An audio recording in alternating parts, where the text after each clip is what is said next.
It was a quiet evening in Ridgewood, Oregon, when 19-year-old Emily Carter vanished without a trace. One minute, she was at a gas station, filling up her car.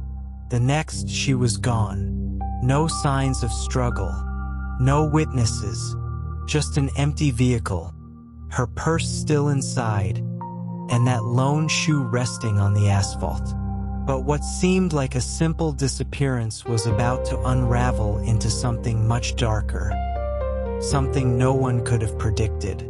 Emily was a bright college student, known for her love of painting and hiking. She had no enemies, no troubled past.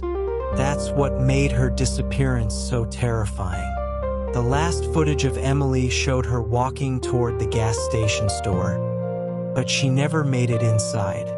A single frame of security footage captured something strange. A dark figure standing just beyond the reach of the light, watching. Her parents, devastated and desperate for answers, pleaded for help. Search parties scoured the woods. Flyers covered every street post. But days turned into weeks with no leads. Then a breakthrough, or so they thought. A man working the night shift at a nearby diner came forward, claiming he had seen a young woman matching Emily's description just hours after she vanished. She had entered the restaurant alone, visibly shaken, and barely spoke. According to him, she kept glancing toward the window, as if she was afraid of being followed. Before he could approach her, she abruptly left, disappearing into the night. This tip reignited the search, shifting focus to the area around the diner. Police combed through surveillance footage from nearby businesses, hoping to track her next move. But there was nothing, no signs of Emily after she stepped outside, no clear indication of where she had gone. It was as if she had been swallowed by the darkness. Then an even more chilling discovery. A driver on a deserted stretch of highway reported seeing a woman standing by the roadside late that night. She was alone, her clothes disheveled, her face pale under the dim glow of the headlights. He slowed down, debating whether to stop. But as he did, she turned her head toward him, eyes wide with fear. And then, in an instant, she ran. Into the woods. Into the unknown. 3 months after Emily's disappearance, a woman's scream shattered the silence of a remote hunting ground. A hiker, startled, called 911, reporting a blood-curdling cry followed by a chilling silence. Authorities rushed to the scene and found something horrifying. A rusted-out shack hidden in the woods. Inside, they discovered chains bolted to the walls, a small cot, and a notebook filled with chilling entries. Most disturbing of all, a torn piece of clothing matching what Emily had been wearing the night she vanished. The name on the lease? Daniel Reeves. As investigators combed through the shack, they found more unsettling clues. Scraps of newspaper articles about other missing women were taped to the walls, their faces crossed out in red ink.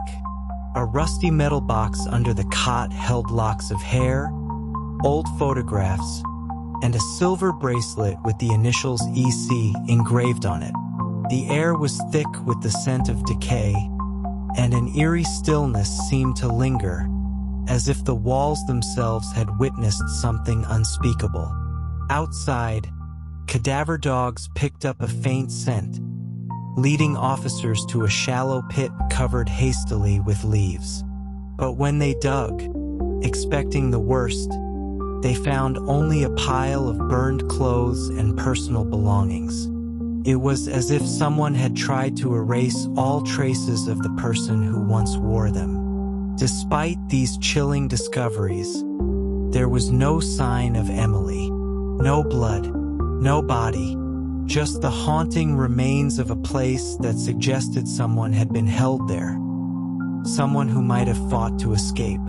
The evidence pointed to Daniel Reeves, but when police went to arrest him, he was already gone. A ghost vanishing into the night, just like Emily.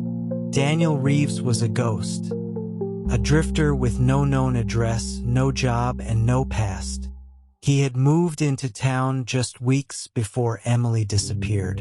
A loner, quiet, forgettable. When police tracked him down, he was calm. Too calm. His alibi was weak, his story inconsistent. And yet, they had no solid evidence to hold him until they checked his truck. Hidden beneath the floorboard was a collection of photos, images of Emily, taken from a distance. Some from her college campus, others from outside her home. He had been watching her for months. Still, it wasn't enough for an arrest. Without Emily's body, without direct evidence, they were stuck. Then something unthinkable happened. A full year after she vanished, Emily reappeared. Security footage at a highway gas station, nearly 2 states away, captured a gaunt, terrified woman stumbling inside. Her face was pale, her hair unkempt.